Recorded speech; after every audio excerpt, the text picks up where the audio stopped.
Graça e paz, irmãos. Hoje nós vamos dar continuidade à série de mensagens acerca de 1 Tessalonicenses, primeira carta de Paulo aos Tessalonicenses, no qual nós iniciamos na semana passada.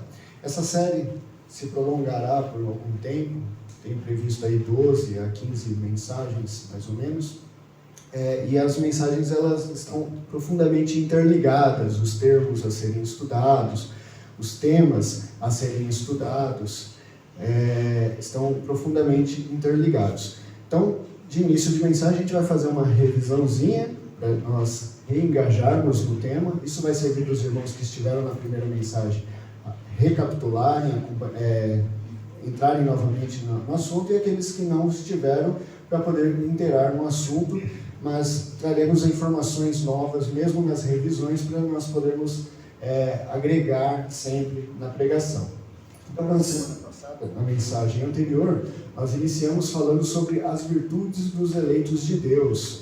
E falamos que a base para isso está no versículo 4 aí do primeiro capítulo, onde Paulo diz: sabendo, amados irmãos, que a vossa eleição é de Deus. Então, há um modo de se constatar que a eleição é de Deus, que Deus elege a igreja. E a continuidade do versículo 5 dá um exemplo de como nós podemos fazer isso. Ele diz: porque, ou seja, portanto, dessa forma, pelo motivo, de que o nosso evangelho não foi até vós somente em palavras, mas também no poder do Espírito Santo e em muita certeza, como bem sabeis quais fomos entre vós por amor a vós. No poder do Espírito Santo. Esse termo poder, no grego, é dínamos, que é a raiz da nossa palavra dinâmica, potência, atitude, uma dinâmica, uma ação.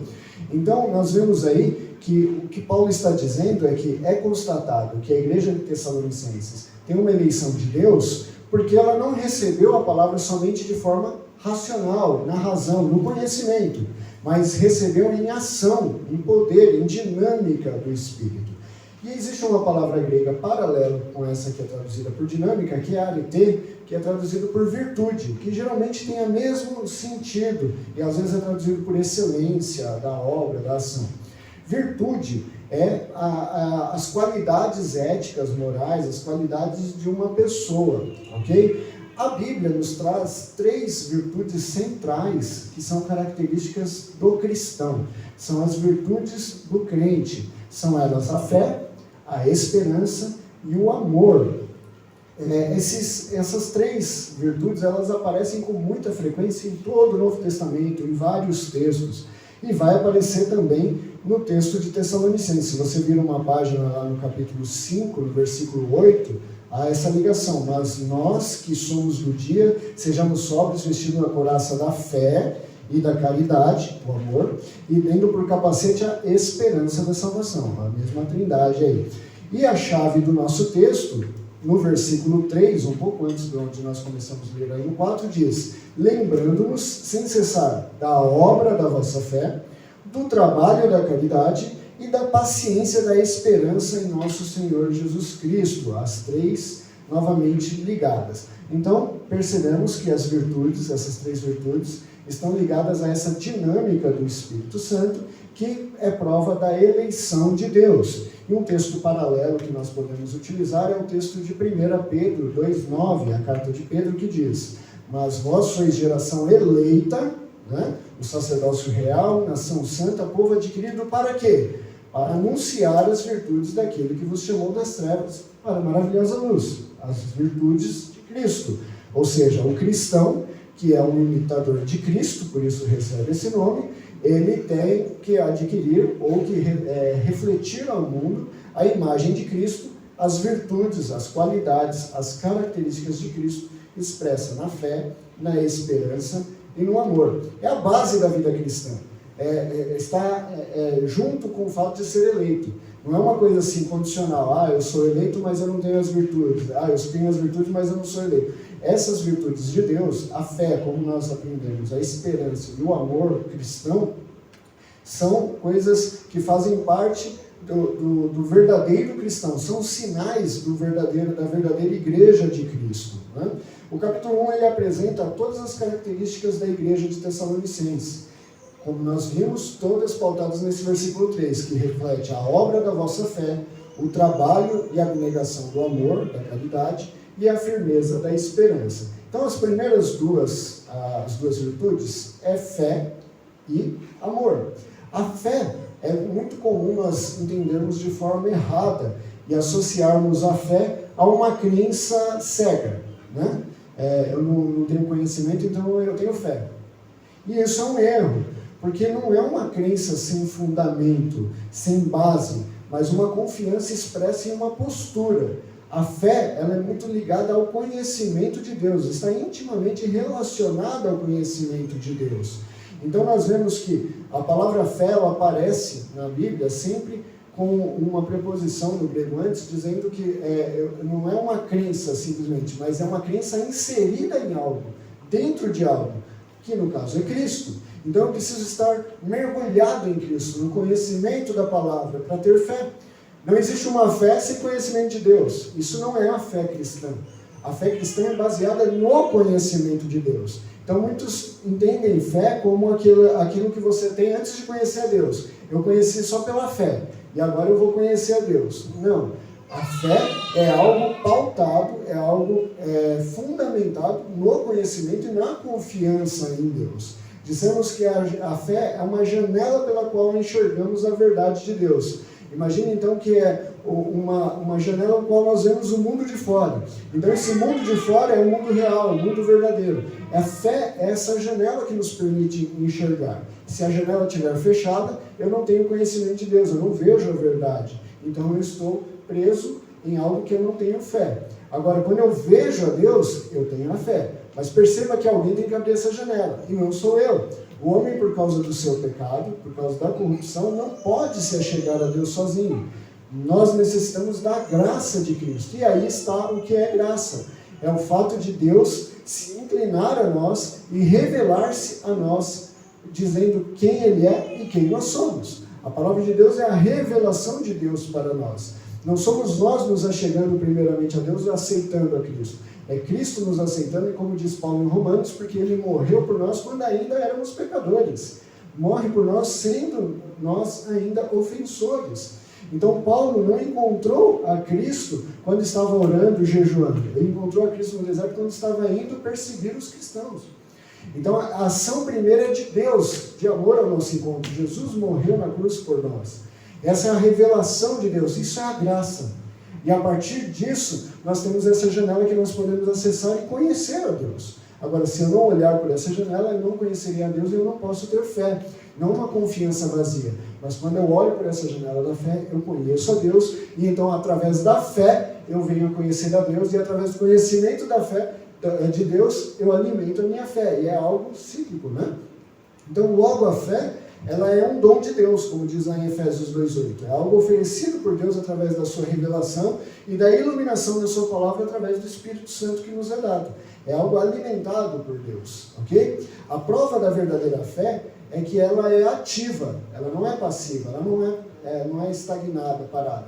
Ela, ao contrário disso, é uma ação, ela está direcionada a obras.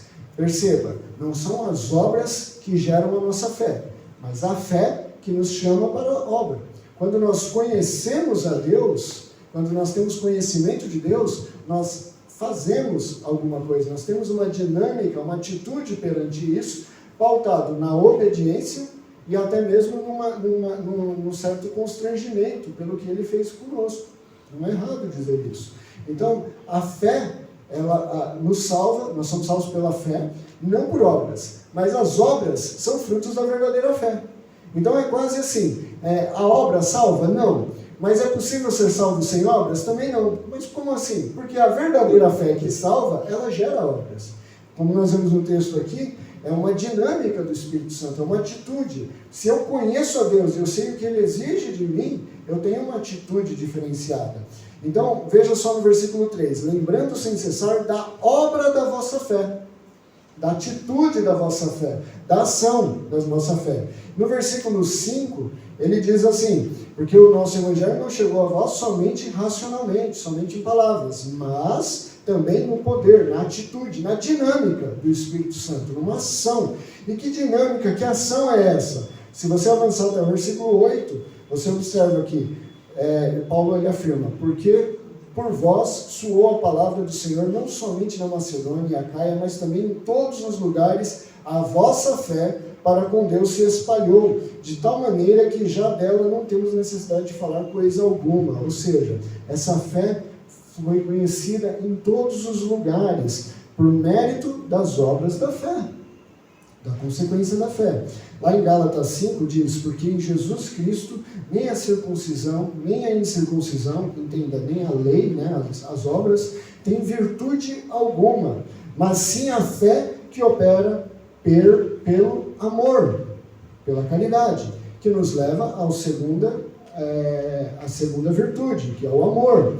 O amor é um ato, o ato de amar do homem é uma imitação ou um reflexo do amor de Deus. Lá em 1 João 4,19 diz que nós amamos porque Deus nos amou primeiro. Ou seja, o nosso amor é um reflexo distorcido do amor perfeito de Deus, do exemplo perfeito de Deus. Em determinado momento perguntaram a Jesus como podia se resumir todos os mandamentos. Na verdade, perguntaram qual seria o principal dos mandamentos, e Jesus resumiu da seguinte forma: amar a Deus acima de todas as coisas e amar ao próximo como a si mesmo. A ênfase no amor, no mandamento que sintetiza todo o Antigo Testamento. Amar a Deus e amar ao próximo. A primeira parte dessa síntese que Jesus fez, amar a Deus acima de todas as coisas, é pautado em Deuteronômio 6,5, onde diz: amai a Deus acima de todas as coisas, de todo o seu coração, de toda a tua alma, de todo o teu poder, de todas as tuas forças. Esse poder é justamente essa dinâmica, essa atitude, uma ação. Não é simplesmente dizer que ama. Hoje em dia se tem uma mania, né, de se criar uma listinha de prioridades na vida. Em primeiro lugar está Deus, em segundo lugar a família, em terceiro lugar isso. Se você se engana com isso, saiba que você tá se iludindo. Porque ninguém cata um caderninho e fica anotando: hoje eu dei prioridade para a família, agora eu preciso dar prioridade para o trabalho, agora eu preciso dar prioridade para a família. A menos que você seja organizado nesse ponto e tenha um gráfico para ver se você está dando mais prioridade a um ou outro, isso não existe. O que acontece com o cristão é que ele é servo de Deus, cristão, ele serve a Deus em todas as esferas. Eu sou cristão na minha família, eu sou cristão no meu trabalho, eu sou cristão na igreja, eu sou cristão quando eu estou na padaria. Você não veste uma roupa de hoje eu sou o pai, agora eu tiro e coloco a roupa de hoje eu sou pregador na igreja, agora eu tiro e coloco uma roupa de agora eu sou um trabalhador. Não, nós somos cristãos em todos os ambientes. Isso é inserido pelo mundo com a ideia de um mundo secular, de que existe uma realidade onde Deus não toca. Agora eu estou no meu trabalho secular. Aqui eu não posso falar de religião, não posso falar de Deus, porque aqui é o meu trabalho secular. O que é isso? Aqui não se fala de Deus, Deus não está presente. Pede licença para Deus e estou aqui. Isso é uma mentira, isso é uma farsa. Em qualquer ambiente, em qualquer lugar, nós temos que refletir o amor de Deus. Nós somos um reflexo desse amor de Deus. Certo teólogo disse que nós somos um espelho voltados para o céu, que as pessoas olham e enxergam o céu em nós. Nós precisamos agir dessa forma em qualquer esfera, em qualquer ambiente. E aí quando diz que nós devemos amar a Deus com todas as nossas forças, é com atitude, postura, em qualquer local, em qualquer situação. Em qualquer esfera de nossa sociedade, onde nós convivemos. E no segunda metade diz: e amar ao próximo como a si mesmo. Ele se pautou lá em Levíticos 19, ou Levíticos 16, que também diz sobre o amor ao próximo. Mas é interessante que no capítulo 19 de Levíticos, ele inicia falando: sede santos, como eu sou santo, falando para o povo de Israel. E aí ele traz uma série de recomendações do que é ser santo. Santo, nós sabemos que é ser separado para um propósito. Israel deveria ser separado do mundo como Deus era separado do pecado, como era santo. Então, como Israel poderia fazer isso? E aí, lição de casa para vocês: lerem o capítulo 19 de Levíticos e determinar em qual esfera está se dando prioridade. Se é família em primeiro lugar, igreja em segundo, ou trabalho em segundo lugar, e família em terceiro. Tenta fazer isso. Porque ali diz que você é santo desde como colhe a uva, até de como lida no comércio, de como trata a família, até como faz os sacrifícios no templo. Todas as esferas da vida. E aí, dentro desse capítulo 19 de Levíticos, diz: amai ao próximo, como uma prova também de ser santo. Porque Deus amou, então nós também devemos amar. Então, nós vemos aqui que nós amamos ao próximo, amamos o irmão e o próximo estendido ao mundo, por 3 principais motivos. Primeiro, porque é uma imitação do amor de Deus que nós fazemos. E aí nós temos diversos textos que Deus amou o mundo, dando o seu próprio Filho, que o Filho ama o mundo, que o Filho ama o perdido. Nós também devemos amar porque nós vemos na pessoa em que nós amamos alguém porque Cristo morreu. Porque Cristo morreu por todos. Então, como eu posso escolher quem eu amo e quem eu não amo, quando Cristo morreu por todos? E um terceiro motivo é porque nós vemos o próprio Cristo na criação. Tem uma passagem lá em Mateus 25:40 que diz: quando você fizer o bem a um dos pequeninos, você está fazendo bem ao próprio Cristo. Então, Ele, na sua criação, quando nós amamos a criação, estamos fazendo por amor a Deus. Olha o exemplo que Paulo dá para a família. Ame o seu filho, ou se você é servo, no seu trabalho, sirva ao seu Senhor, como se estivesse servindo diretamente a Deus. Porque é a nossa atitude, a nossa postura que representa o amor que nós temos por Deus e amando ao próximo. E aí, isso traz exatamente o que o texto de Tessalonicenses está falando. Por quê? O texto de Tessalonicenses diz que a fé, a obra da fé, gera o amor. E a atitude do amor é prova da eleição de Deus. E lá em Levíticos diz que nós, para sermos santos, separados, ou seja, eleitos, separados para um propósito, nós precisamos refletir essas atitudes. Nós precisamos fazer dessa forma, agir desse modo, agir com essa postura.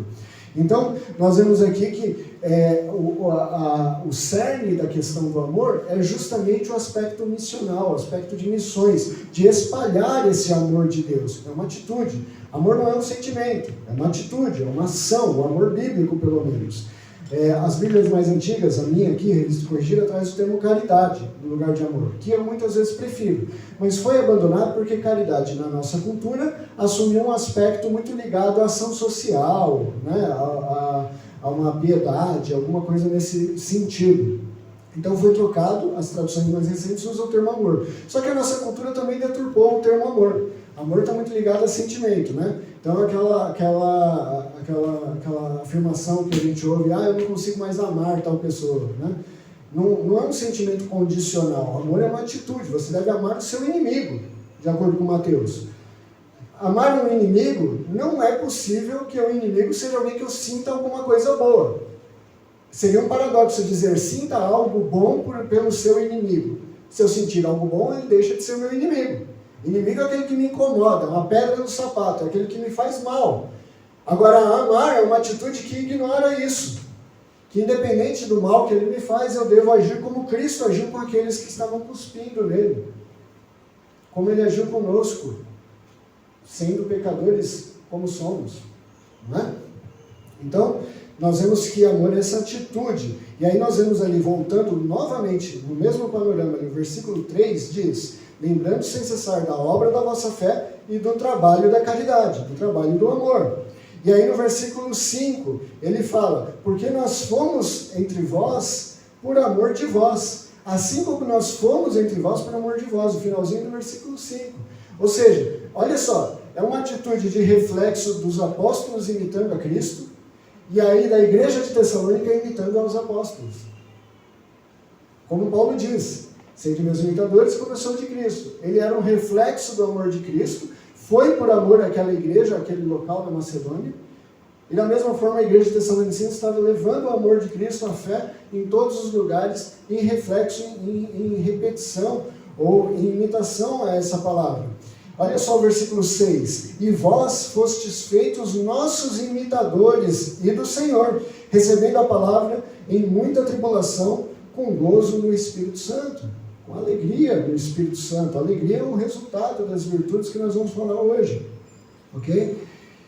E aí o versículo, lá em 1 Coríntios 1:11 se confirmando. Sede meus imitadores como eu sou de Cristo. Agora os versículos 7 em diante, até o 10, mostra o resultado dessa propagação da pregação do Evangelho. o evangelho indo a todos os lugares, a fé sendo multiplicada por causa do amor. E aí os versículos 9 e 10, vamos ler os versículos 9 e 10, e aqui a gente terminou agora a nossa revisão da semana passada. Se você não percebeu, foi. Nós vemos o versículo 9 a 10 dizendo assim: porque eles mesmos anunciam de nós qual a entrada que tivemos para convosco, e como dos ídolos vos converteste a Deus, para servir ao Deus vivo e verdadeiro, e esperar dos céus a seu Filho, a quem ressuscitou dos mortos, a saber, Jesus, que nos livra da ira futura. Olha só que interessante. A fé poderosa, ou a fé dinâmica dos Tessalonicenses, o trabalho da caridade, ou o trabalho do amor que eles tinham no Espírito Santo, fazia com que os Tessalonicenses, primeiro, desse testemunho dos apóstolos, multiplicasse a fé dos apóstolos, a fé dos evangelhos em todos os lugares, conduzia o povo a abandonar os ídolos, ou seja, trazia uma mudança de atitude. Não é simplesmente as pessoas conhecerem, era da mesma forma como eles receberam o evangelho, eles estavam passando. Olha que interessante, os Tessalonicenses não receberam o evangelho somente de forma racional, mas na dinâmica do Espírito, ou seja, com uma atitude, uma mudança de vida. Agora eles estavam propondo um reflexo do que os apóstolos fizeram, como vimos no versículo 6. Eles sendo imitadores de Paulo, de Timóteo, de Silas, ali eles estavam sendo um reflexo do amor de Deus, transmitindo a fé, e as pessoas recebiam sendo conduzidas a abandonar seus ídolos, ou seja, mudando a sua forma de agir. Um processo. Olha o processo do evangelismo, de missões acontecendo lá nos primeiros séculos. Já é isso que é fazer missões, como a gente vai falar na próxima mensagem, tá? A gente vai trabalhar o contexto disso daqui na próxima mensagem. Mas é justamente isso. Não é simplesmente falar para as pessoas que Jesus ama você, mas é agir de uma forma diferente que o mundo age, ao ponto de que isso cause transformação no mundo também. Que as pessoas tenham uma atitude diferente. Modifique sua forma de pensar, modifique aquilo que se apega. Por quê? Porque vão ver em você o reflexo de Cristo, porque vão ver em você o reflexo da igreja de Tessalônica, porque vão ver em você o reflexo da igreja de Tessalônica que refletiu o reflexo de Paulo, que refletiu o reflexo de Cristo, que era a imagem de Deus. Um processo, né? Então, além disso, está no versículo 9 e 10, aí, dava testemunho dos apóstolos, conduzia o povo a abandonar os ídolos, e ensinava a esperar em Cristo, esperar dos céus a seu Filho, a quem ressuscitou dos mortos. E eis aqui a terceira das três virtudes, a fé, a esperança e o amor, a esperança. Esperança em Cristo Jesus. A mente dos primeiros cristãos, a forma de pensar dos primeiros cristãos estava saturada com essa expectativa do fim, da volta de Cristo. Eles ansiavam essa volta de Cristo. Jesus estava com eles, eles passaram tempo com ele, se apegaram, de repente Jesus sai de cena e eles ficam naquela expectativa. Jesus vai voltar a qualquer momento. Aquela saudade de Jesus, aquela saudade de estar com Cristo, né? Aquele desejo de estar com Ele. A mente deles estava saturada disso, eles sabiam que o fim estava próximo. Então imagina como seria a nossa atitude se nós pensássemos a todo momento, vai acabar daqui a pouco. Se você recebesse uma visão, assim, Deus aparecesse para você e dissesse, olha, o mundo vai acabar hoje ao meio-dia, o que você faria? Com certeza não faria o que você está planejando fazer normalmente agora. Ir para casa, fazer o almoço e tal. Não vai acabar meio-dia, vai fazer almoço para quê? Né? Você vai agir de uma forma diferente. Você tem 1h10 para fazer as últimas coisas que você pode fazer nesse mundo. Pregar o evangelho a quem você sabe que não recebeu o evangelho, qualquer coisa do gênero. Essa é a mentalidade da igreja. Isso é esperar no Senhor. Essa é a esperança que muda também, que traz uma atitude, um poder no Espírito. Você estar consciente de que a qualquer momento Jesus irá voltar. E existe uma urgência, uma emergência, alguma coisa que precisa ser feito. Uma atitude que precisa ser tomada. Então, nós vemos no Novo Testamento diversas vezes termos como os últimos dias, estamos vivendo os últimos dias, ou breve Jesus voltará, se repete diversas vezes na carta de João e Apocalipse. Então, nós vemos que há um conhecimento escatológico como base da esperança do cristão. Tá, falou grego. O que é conhecimento escatológico? Ok. Escatologia é uma matéria que estuda os fins. finalidade, como vai acabar as coisas, como se dará o fim dessa história, como se dará o resumo dessa obra, né? Então a escatologia estuda isso. Perceba que esse é o maior incentivo de vivermos de uma forma digna perante o Senhor, sabendo que a qualquer momento você não vai ter mais oportunidade de modificar nada, vai acabar. Você tem que fazer agora, nesse momento. E essa emergência era como o cristão atuava, como ele pensava. Quando falamos de escatologia, nós temos dois extremos na igreja. Nós temos aqueles que se distanciam do estudo porque acham complicado, porque acham desnecessário, e você tem aqueles que se apegam demais porque se fascinam com a parte teórica, com teorias de como vai ser e tudo mais. Todos esses dois aspectos são prejudiciais. Quando falamos da esperança, essa escatologia que é apresentada na Carta aos Tessalonicenses, nós estamos falando de uma expectativa da volta de Cristo, independente do sistema escatológico. Pré-milenista, pós-milenista, isso não é importante nesse momento. Isso é importante, mas não nesse momento. Nesse momento é essa expectativa de que vai ter um fim, de que Jesus prometeu que vai voltar e ele vai voltar. Aquela expectativa de que eu vou estar com ele, e isso muda alguma coisa. Nós vemos na Carta aos Tessalonicenses, e é tema da próxima mensagem, um contexto, mas que eles estavam na segunda viagem missionária de Paulo, isso está lá em Atos 15 até 17, eles passam para a região da Macedônia, depois nós vamos ver esse mapa e tudo mais, passam para a região da Macedônia e da Grécia e começam a pregar naquela região, nessa segunda viagem. E aí eles chegam na região de Tessalônica. Ali eles são perseguidos por alguns judeus, que o texto de Atos diz que eram invejosos, e juntaram alguns desocupados para perseguir os apóstolos, para perseguir os cristãos ali. E aí, nessa perseguição, eles precisam fugir para a cidade vizinha, que chama Bereia, né, a região dos bereanos. Mesmo nessa cidade de Bereia, quando eles estão pregando, os judeus ficam sabendo que eles estão lá e vão para lá perseguir eles. Então eles passam por bastante tribulação. Nós vemos aqui no versículo que fala que eles receberam o evangelho com tribulações, mas com a alegria do Espírito, né? É dessas tribulações que estamos falando, dessa perseguição dos judeus.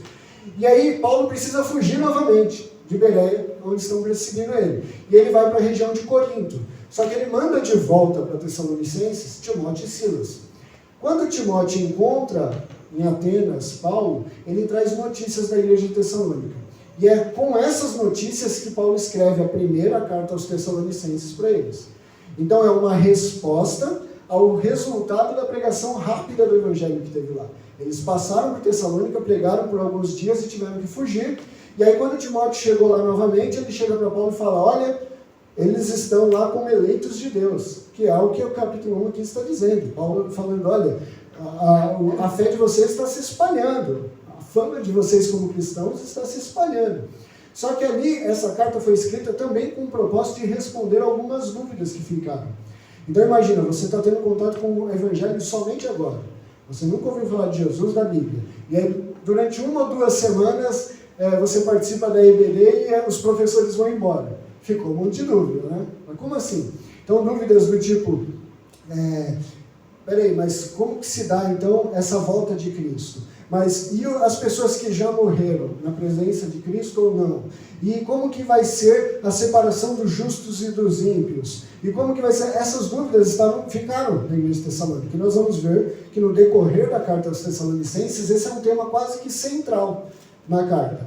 E como que Paulo lida com essa questão escatológica? Mostrando que esse apego em saber que Cristo vai voltar simplesmente, essa esperança na promessa de Cristo, é o cerne de ser cristão.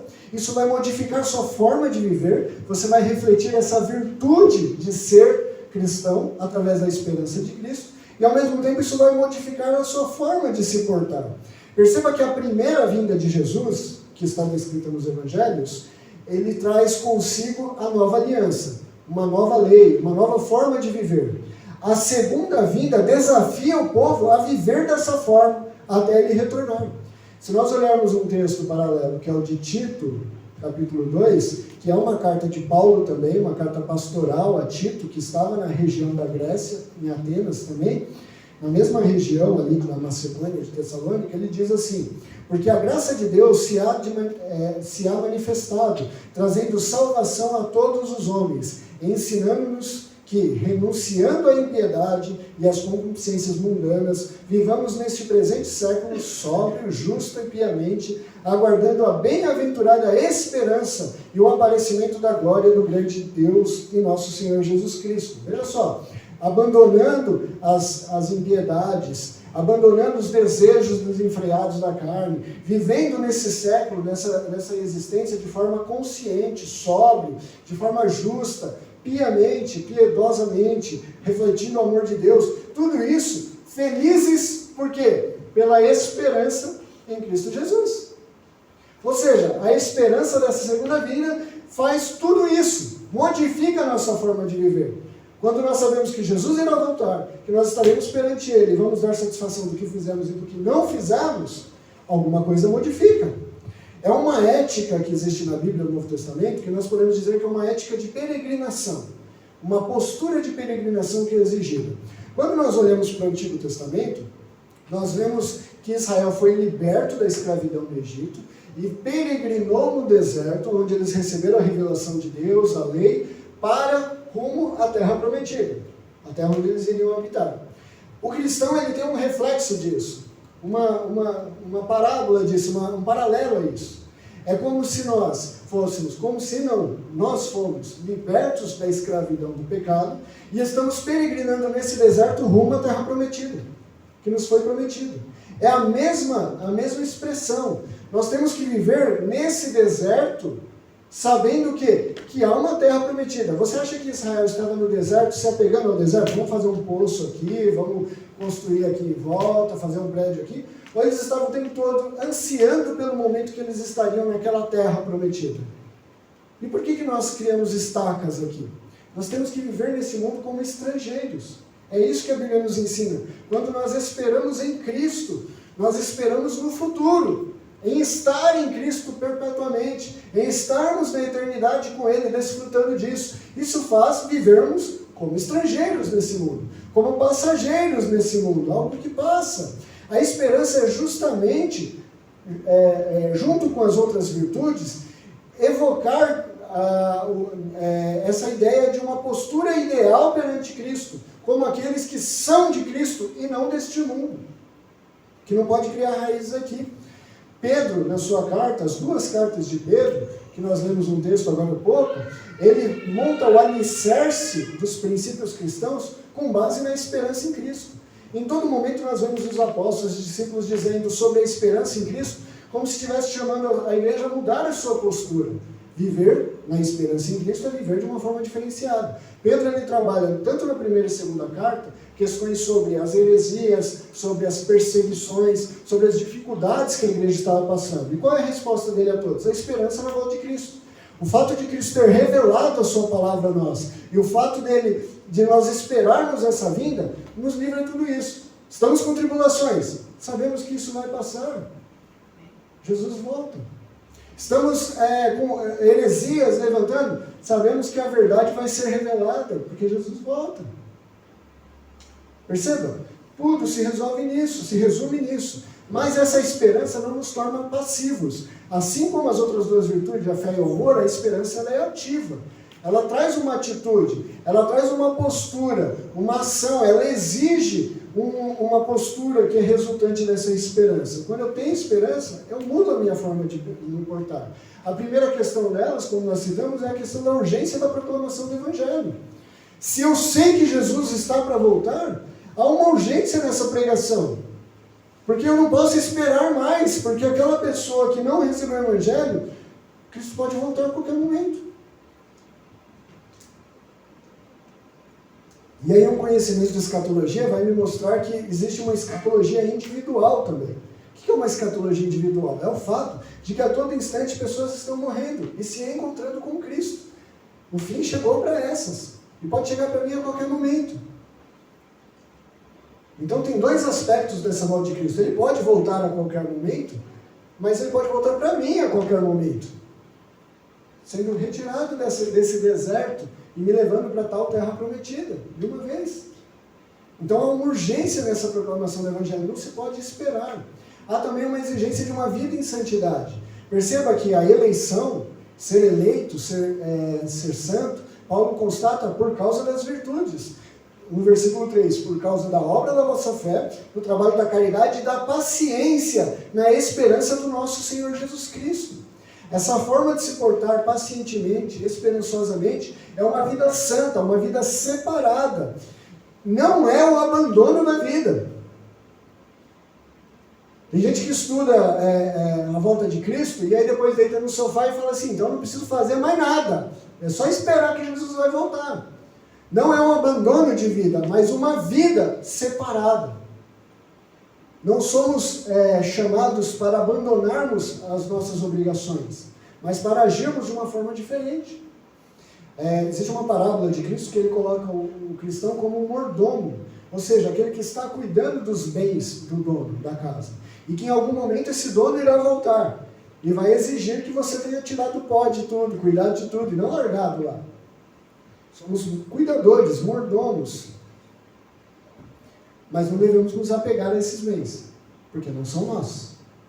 Nessa ideia, se eu sou mordomo, estou cuidando de algo que não é meu, não adianta eu me apegar àquilo. Porque quando eu for, eu não levo junto. Então eu não posso criar uma estaca nesse mundo, mas viver separado desse mundo. Isso é viver em santidade. Viver de uma forma diferente e separado desse mundo, não me apegando a ele.